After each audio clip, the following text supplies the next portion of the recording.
call of the Hogs can be heard all the way to San Francisco. You're listening to Pod at the Palace with Curtis Wilkerson on Inside Arkansas. Good morning, everybody. Happy Monday, and welcome back to the Pod at the Palace. I'm your host, Curtis Wilkerson with Inside Arkansas, and today's episode is presented by Roundup Apparel. Just go to roback.com and use code HOGSBY20 for 20% off your first purchase today. Folks, apologies for Saturday. Good grief, man. Very, very frustrated about that. For those who were up early Saturday morning, you know what I'm talking about if you tried to watch the entire original episode of the Pod at the Palace. For those who tuned in a little bit later, well, there is a reason why Saturday's show wound up only being 12 minutes long. So after that point, this is kind of your standard 30, 35-minute episode. But after about the first 12 minutes or so, really after we played some highlights, video, things went crazy. My audio camera got super choppy and distorted, which, things happen from time to time, but we don't like that happening around here. Our streaming service went through an update and a bunch of stuff moved around over the course of last week. And I believe the issue was that I had a setting enabled that I didn't need to have enabled. It had things out of whack, and I didn't know about it until Heartbroken Hog, one of our loyal listeners, shot me a message, which I appreciate because I wound up going to some stuff that I had going on in the morning, and I wouldn't have noticed otherwise, and it would have just been left up there. So I am glad that the most important part of the show, which was introducing new Arkansas target Jacob Weber, was mostly clean. I am irritated that I had to clip it out and repost it in the middle of our childbirth classes. It was breastfeeding day up there at the hospital, but the wife did not get on to me for doing that. So it's all good. We will at least touch on a couple of those things, throughout the course of the show today, because it is a Monday, which means it's a weekend roundup type of day here on the show. So let's bounce around here on some weekend topics and talking points and set the tone for the week. By the way, for those who responded to my my chat about Pod at the Palace internships, I see you. We will be hitting some of you up soon to see if there's a fit there. We're all about chemistry here at Inside Arkansas, but thank you for that. I really didn't expect anything to come of it. Didn't really expect anyone to reach out. We had 4 people by like noon. So that was pretty cool. Made me feel good. Excited to talk to some folks. We got some big things coming. You guys know the drill. Hey, today's episode of the Pod at the Palace is presented by our friends at Walter Christmas Lighting of Arkansas. Yes, we're talking about Christmas lighting in the middle of August. But guess what? They also do Halloween lighting. And we're right around the corner for that. You go to any of your stores, they've moved all the back to school stuff out. All the Halloween decorations, the Halloween candy, all that stuff is in. A lot of you love getting in the holiday spirit, but you don't really have time or the resources to light up your house, wow the neighborhood, do all the things to make it look really, really cool. Well, luckily for you, and for me, I'm not going to lie, Walter Christmas and Lighting has you covered this fall and winter. If you're in Northwest Arkansas or the River Valley, have Walter Christmas Lighting install and set up your house with professional Halloween and Christmas lighting like you've never seen before. And man, they make it easy on you. All the materials are provided, any color, any pattern, whatever you want. They install the lights, free maintenance throughout the holiday season for you. And they got all the takedowns happening for you there in January. If you sign up for Halloween lights, you also get your Christmas lights for 50% off. It seems like a pretty good deal to me. Just text our guy Brett for a free estimate. It's 479-459-1380. That's 479-459-1380. You can also check out their website at walterchristmaslighting.com. Like them on Facebook by scanning the QR code at the top of your screen. It's Walter Christmas Lighting of Arkansas, your local holiday lighting experts. All righty. Let's jump right in here this fine Monday morning. I'm going to go rapid fire here on just a couple of things that we had to unfortunately cut out of Saturday's show because they are relevant, they are important, they lead to some other talking points, and then we'll dive into some other things. So ESPN, they released one of my favorite recruiting stories out there that I look forward to every year. It was their top 25 rankings, regardless of class. So the top 25 prospects from all, 2026, 2027, 2028, all the high school basketball players. I love that. I really do. I think it's a cool story. What I want to do is I'll just kind of do a quick rundown here of the Razorback targets that were in there. And then we'll introduce you to some of the younger names that we're going to be doing a full episode on a little bit later this week. Let me pull up the old trusty, the handy dandy graphic there. There you go. Okay. Number 1 and number 2, Tyron Stokes and Jordan Smith Jr. Because of course they are. That makes sense, right? The top 2 prospects in the rising senior class. It seems perfectly logical to me that they're the top 2 here, right? Of all the high school players. Brandon McCoy in there at number 7. Keep an eye on Arkansas there to make a push if they need to, depending on what happens there with Jordan Smith Jr. and his budding relationship with Duke, if you will. How about recent reclassification? Baba Aladaton sitting there at number 8. I mean, he would still be exactly there on this list if he stayed in the 2027 class, because this is, regardless of class, anything's fair game. But seeing this, is an opportunity to remind you guys what I said last week about his ceiling, which I believe is as high as number 2 in this 2026 class if it all comes together for him now that he's reclassified up. I think he's super, super talented. Arkansas is right in the thick of it with this one. Some new names, sort of. We haven't talked about 2027 a whole bunch outside of the new offers that have come in there recently, but Marcus Spears is the first class of 2027 player on this list. He comes in at number 9.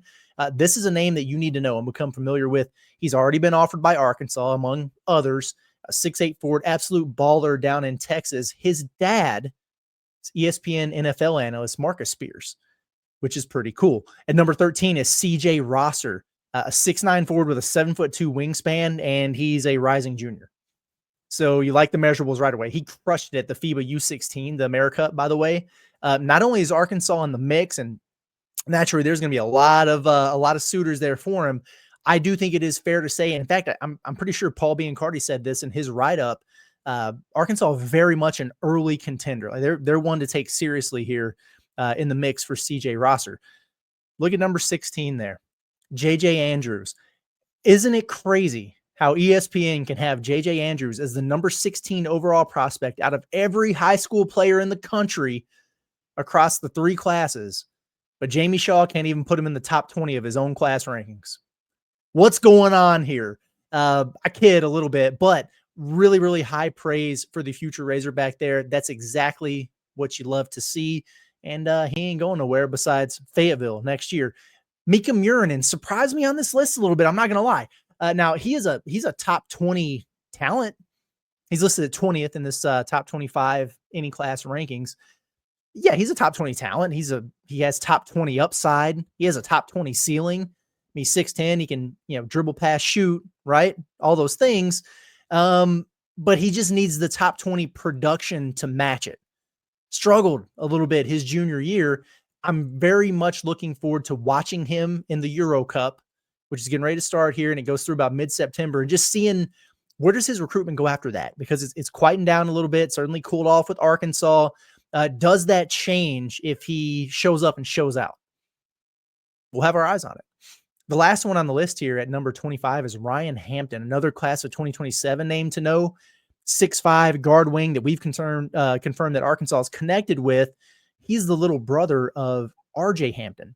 If you remember that name, a recent first-round pick who, he was heavily thought of there for a while. And you guys remember there once upon a time, just a couple years ago, but you used to be competing against, G League Ignite, right? Shout out to Ron Holland. Some of these guys are going to the NBL Hampton in Australia, right? So that was a crazy time to live. And then all of a sudden you had NIL becoming more prominent and, now revenue share. And so G League Ignite kind of shut the doors there. But at any rate, he was one of those guys, and he's got a little bro who Arkansas is in on right there. So just wanted to share a few quick notes on those guys because I think that it's a cool and unique story. And like I said, we'll kind of do a deep dive, early look at the 2027 class in a few days here. So moving on, like I said, want to go rapid fire through some of the things from Saturday for those of you that didn't get an opportunity to check it out before we had to cut it out. Let's talk about our heavy hitters here, presented by our friends over at HD Roofing and Construction. Storms, we know they can hit unexpectedly. When it happens, be sure to contact HD Roofing for your peace of mind with the free inspection. They'll come out and take care of you. When you choose HD Roofing, you know that you can rely on 3 things: professionalism, top quality materials, and expert installation for all your roofing needs. Give them a call to schedule that free inspection today. 501-428-0429 is the number. HDArkansas.com is the website, or just scan that QR code the top right-hand corner of your screen. Okay, we have 4 heavy hitters this morning.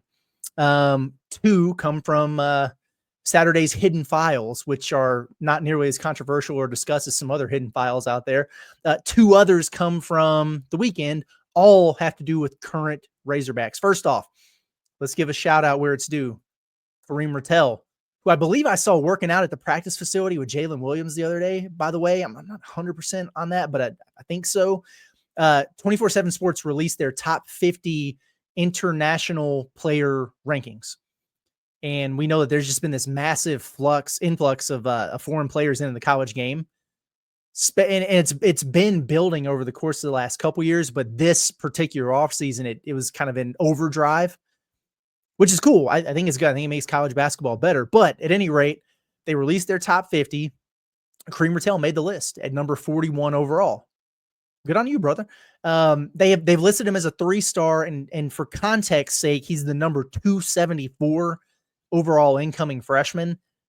I don't know how you get to that point. That it's tricky. For what it's worth, Elmer Zafich did not make this list, which is listen, man, that's a pretty big risk on the part of 24/7 Sports, in my opinion. I mean, disrespect the Bosnian Bulldozer at your own peril. I will not be doing that. But at any rate, I do think it's tricky to try to evaluate these international guys, because you don't have scouts over there, so it's a lot of relying on film, talking to scouts who are over there, talking to coaching staffs once these guys sign at places. But it's a little bit different, right? Because these high school kids, you're trying to measure them and evaluate them and rank them, as like we said with Rtail. He's 41st in the international rankings, but 200 and something in the overall freshman class. Like, how do you assign a value to a high school kid that you've been scouting and evaluating for 5 years versus a guy that you've watched a couple online tapes on and talked to somebody else who's watched him? I think it's tricky. I think that's difficult. Whatever. Other names on that list, by the way, who are connected to Arkansas. One, Declan DeRue. Do you remember him? The German wing who he really impressed at the FIBA World Cup this summer. Was connected to Arkansas for a second there. He's off to Texas now, so we'll see him. But he was at number 6. Filip Jovic, the big man who is off to Auburn. He was 8th. Andrija Jelovic, the big fella, 7-footer Croatian that's going to Kentucky. He was at 20th. Igor Rizov, the should have been, could have been Russian Razorback. That will be a Florida State Seminole instead. He was tied in his rating at 25th there. So there you go. I hope that Karim. Here's what I hope. I hope Karim Rtail is able to take care of all his makeup 2020s, all the conditioning stuff, before we get back to see them in practice in September. Because I'd really like to see him in person out there for sure and see what he looks like. Is that 3-ball translate? I know Cal said he feels like he's probably not quite physical enough to play the 4, thinks he's more of a wing. I think it was it Pringle or you? I guess it had to have been Pringle, was saying that he's a guy that can knock down some shots. So, whatever. I want to see it in person. I want to see all these guys. Another I want to see, by the way, also 24/7 gave Paulo Semedo his ranking finally. Not a fan of it, but I get it. They have him outside their top 150. They still have him ranked as a 4-star. The other services, ESPN, Rivals on 3, they both have Paulo at number 49 overall. So there's a pretty big disparity there. And when that happens, you always kind of look at it and go, but why though? And I just think this is a tough one for a lot of the reasons I just laid out with the international stuff, but they don't have international scouts. So it's largely based on film and contacts once these guys commit. In the case of Paulo, he came over to the States and he played like 3 months of basketball, whereas all these other kids have been scouted, evaluated time and time again, their development, their growth, their skill set for like 4 to 5 years.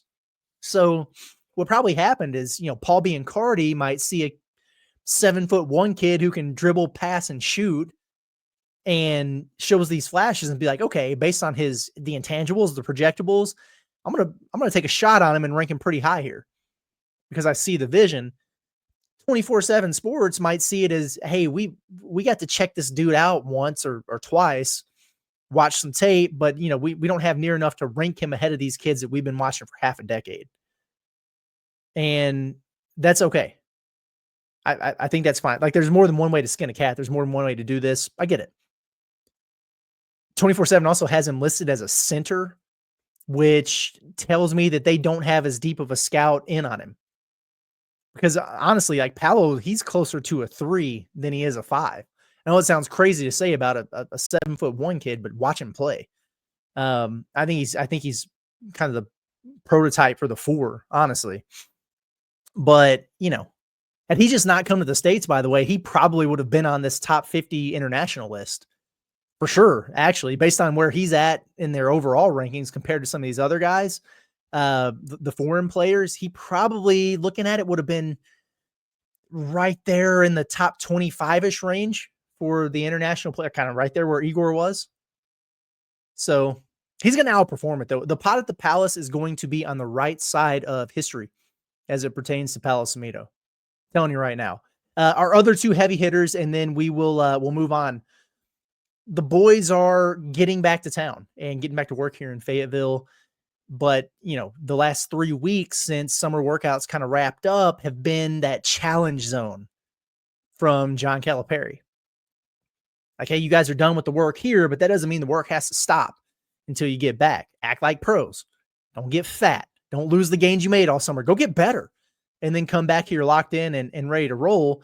Well, over the weekend, we had a pair of Razorbacks, Karter, Knox, and Meleek Thomas. They've been getting after it at the Nike Skills Academy. So 2 of fewer than 2 dozen college basketball players who got invited down to California for this skills camp. Really good company. A lot of good players that they were working out with and competing against. Braden Smith at Purdue, solo ball from UConn. Tommy Houck and Alex Condon, 2 starters from Florida's national championship team. Yaxel Lindenborg was down there. Big Morez Johnson was down there. There's a bunch of ballers to compete with. I think Kentucky had a couple guys there. Trying to remember who they had down there. I think the Cam Williams kid was there. And then maybe Jalen Lowe. One of their other guards. I can't remember who it was. Anyway, a lot of good players. And it was cool because it's like every pick they put out there where there was some teaching going on, like one of the coaches huddled up talking to the guys or whatever, Meleek Thomas was front and center. There was a pick they put out from the film room. Okay, they're doing some film study, classroom stuff. Meleek Thomas, front row, right there, dialed in. I absolutely love that. Student of the game vibes, man. That's good stuff to see from the freshman.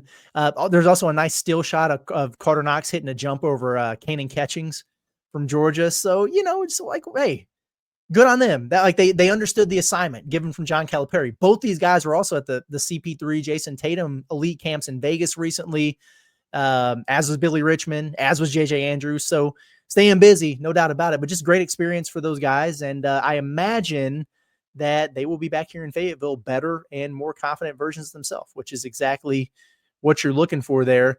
Before we move on to our final segment of the show today, I want to throw out one more call to action for to our golfer buddies out there for an opportunity to play the game you love and also give back to a great cause. On August 25th, grab your clubs for a day on the greens that go to a good cause. Every drive, putt, and high five helps support Ronald McDonald House Charities of Arkansas and North Louisiana, providing comfort and care to families with ill or injured children. This is more than a golf tournament, folks. It's a chance to make a real difference. So if you like to play the game, if you have the time, if you're in the area, I'd encourage you to get signed up and do this. This year, they're playing in Little Rock at Pleasant Valley Country Club and Rogers at Pinnacle Country Club. So pick your location and sign up now because the spots are filling up fast. This is presented by some heavy hitters, man. We should have included them, right? Tyson Foods, McDonald's, Newlywed Foods, breakfast and lunch are going to be served at the event. You're also playing some golf out there, and it's going to a good cause. So sign up at rmhcarkansas.org/events today. That's rmhcarkansas.org/events today. And proceeds from the tournament in Rogers support the Ronald McDonald House and Ronald McDonald Family Room in Northwest Arkansas. Man, hey, speaking of great causes, we transition to our main and final segment of the morning here. Shout out to Razorback Jr. DJ Wagner for putting together an awesome event in his hometown, Camden, New Jersey, where he basically did organized this community drive where he hosted a basketball camp for the kids. And really what they were trying to do was give out backpacks, just passing out backpacks to a ton of, kids who, parents might not be able to afford it or, whatever the case may be there. But with, kids going back to school and everything like that, I just think that's awesome. And they gave out a lot of backpacks. This is a heavily attended event. I was really impressed.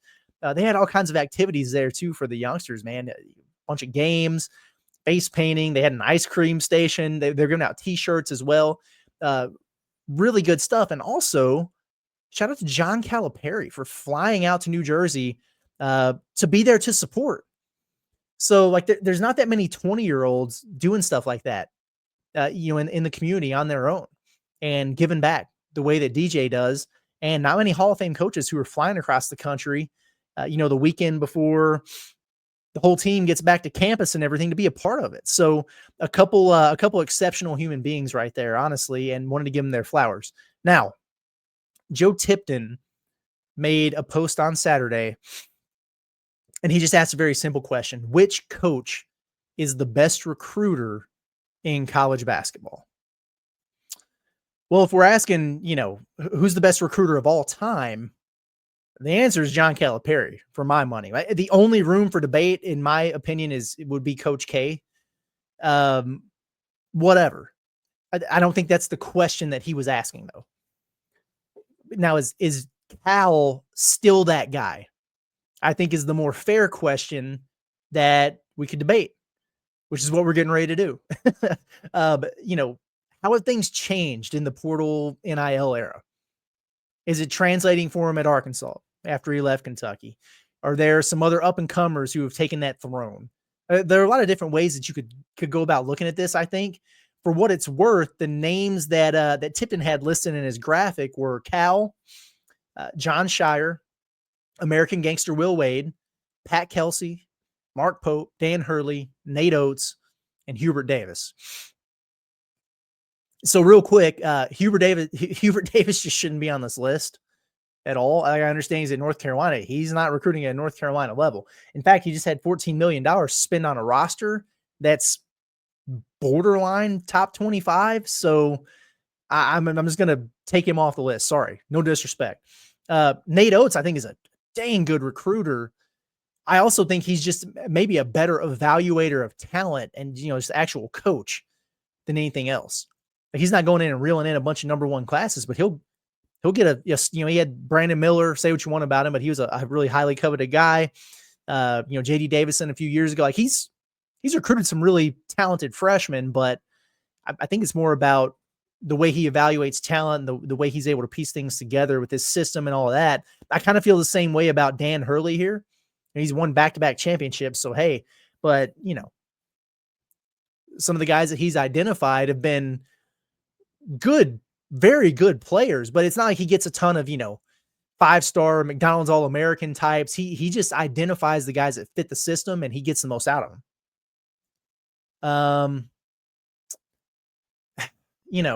I think it's just too soon to stay, honestly, with Pat Kelsey and Mark Pope. I mean, it's just their second year at big boy jobs. You know what I'm saying? It's a little too early, I think, to maybe include them with some of these other guys. If either of them land Tyron Stokes, for example, this year, then I think it would be a pretty good notch in the belt for those guys. I think they're probably more known, at least so far, for portal recruiting.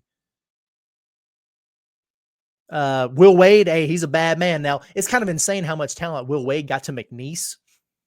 We know what those strong-ass offers at LSU did for him. Heck of a team he's put together already at NC State. I do think he kind of needs to reestablish himself, but I think he's fair to include, at least in the conversations here. But then you have Shire, who is, kind of the young guy following the guy. And then you got Cal, who's the OG of it all, but he's at a new school. So, there's pros and cons or, ups and whatever you want to say, either way for all these guys. How much do we factor transfer portal recruiting into this?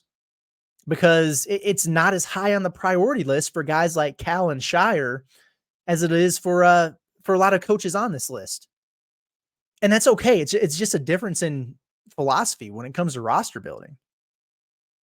And I also say, although Cal doesn't do the Eric Musselman or Mark Pope thing where he gets a dozen transfers every offseason, he does have a pretty good track record here, though.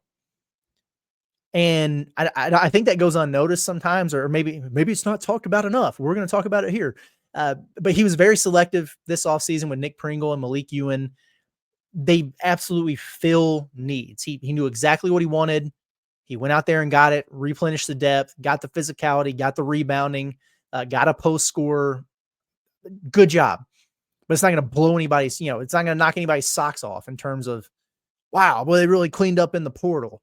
Now, last year, though, he went and got the number one guy in the portal, Nelly Davis. He went and got an all-SEC center in Jonas Adu. And you can't do the hindsight thing with these guys because Jonas was injured and, it took Nelly a semester to figure things out. That's not really how this works because the recruitment happened before that.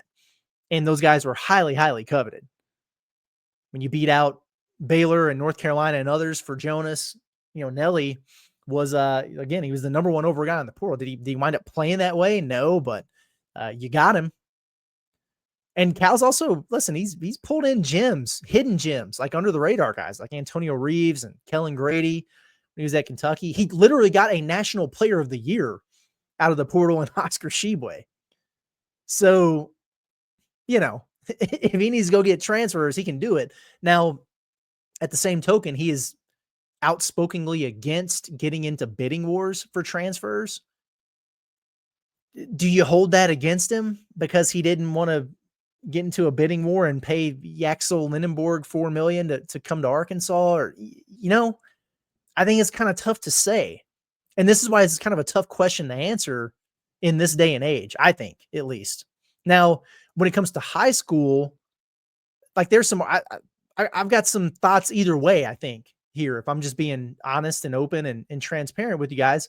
He's done a good job. I mean, Cal took over in April last year at Arkansas, and he wound up with the number 2 overall freshman class, all of which came from the group he recruited at Kentucky, but he retained enough of them to be able to have that. And he followed it up this year with the number 4 class. So when you walk in the door at Arkansas and you sign a pair of top 5 classes back to back, I think it's fair to say that that success is translating to his new home. That's, you know what I mean? No controversy there. Now, 2 things though. One, we're still waiting, in fairness, for him to make that grand slam type of addition. Maybe he's done that with Darius Acuff or Malik Thomas when we talk about the impact that these guys eventually make. Like Shea Gilgeous-Alexander just won an MVP and he was like, ranked 11th or something in his class coming in.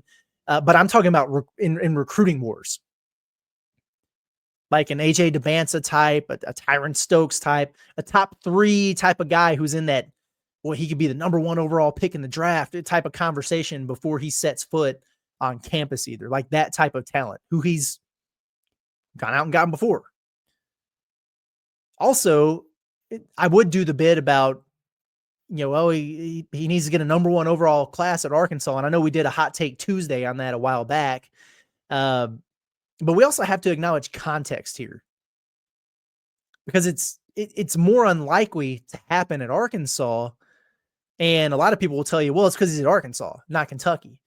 And I don't think it's that at all. I think it's more now he's only taking 3 to 4 man freshman classes as opposed to 6 to 7 man freshman classes like he had at Kentucky. That factors into this. He's also started placing a higher premium on retention. He's evolving a little bit, if you will. So instead of going out and getting 5 stars and starting them all and seeing what happens, he's strategically been getting, 2 to 3 super high ceiling at the blue chip guys, McDonald's All-American types, the one and done type of ballers, and then filling it with core pieces who have super high upside, who you can build around for multiple years potentially, like a Billy Richmond or an Isaiah Sealy. but he's still been like the numbers are there. In the last 5 years, so kind of since the portal really started to take off here, Cal's freshman classes have ranked first, second, and fourth nationally. It's pretty good. For what it's worth, Dukes is ranked second, first, and first. So slightly, a little better. Now, some of that was Coach K, obviously, but Shire, he's really proven himself there. I think for me, this is why I would really love to see Cal flex here in 2026 at least once. What I mean, okay, listen, if Arkansas finishes with, say, J.J. Andrews, Baba Olatunji, Tay Kenny, and Chase Foster, or some combination of 4 in that vein, I'm going to be super excited about it. I'm going to be pumped about it. I think it'll be awesome, and it'll be another top 5 class. Great. Cool. But I do think, and we'll see what Baba winds up. He might not have been a good one to include, because I think he's going to wind up being a top 5 player and a high one and done. But anyway, you get my point here. But I think the way to show that you can still pump that fastball by somebody whenever you need to or whenever you want to, though, is to go snag Jordan Smith Jr. right out of John Shire's pipeline at John Paul VI. That's the type of statement that I would just love to see John Calipari make on the recruiting trail. Or you look over at your buddy Kelvin Sampson and you say, hey, brother, you're one hell of a coach. What you've done over there is amazing, but the recruiting trail, that's my territory, my guy. Like you get your tough guys, you get your nose to the grindstone dudes, your big physical defensive players and your system, and you win that way. We're going to take Erfan Gian, and you're going to take it and you're going to like it. You know what I'm saying? Like, throw one power move in there like that in this cycle, and then I'm still ready to really argue with folks that Cal is still him while everybody else wants to be him. And we'll see what happens. A lot of options for the way that this thing could wind up shaking out here for the Razorbacks. But is Cal still the best recruiter in the country? I don't know that anyone's done enough yet to fully, like, no argument, surpass him. I'd say John Shire's right there. I would have them 1-2, I think, right now. And some other guys are coming for sure. That's the way that it is. But Cal's still doing it at a high enough level. I need to see him make a statement. Like, if we have another year here where Shire winds up pulling the number 1 overall class, and if you lose a direct recruiting battle for a guy like Jordan Smith Jr. with him, this conversation might be a little bit different next year. But if you win it, it'd be the case in the opposite direction. So there you have it. Anyway, getting out of here. Appreciate everybody for tuning in, rocking with us on this Monday morning. Got a lot of fun stuff planned for the rest of the week, and we'll keep the show rolling. So subscribe to the Inside Arkansas YouTube channel if you haven't done so already. Find us wherever you find your podcasts, Apple, Spotify, Amazon, wherever you listen in audio format. You can find us over there. You can find us right back here tomorrow morning. It's been Curtis Wilkerson with the Pot Palace. Y'all have a good day, and we'll see you tomorrow.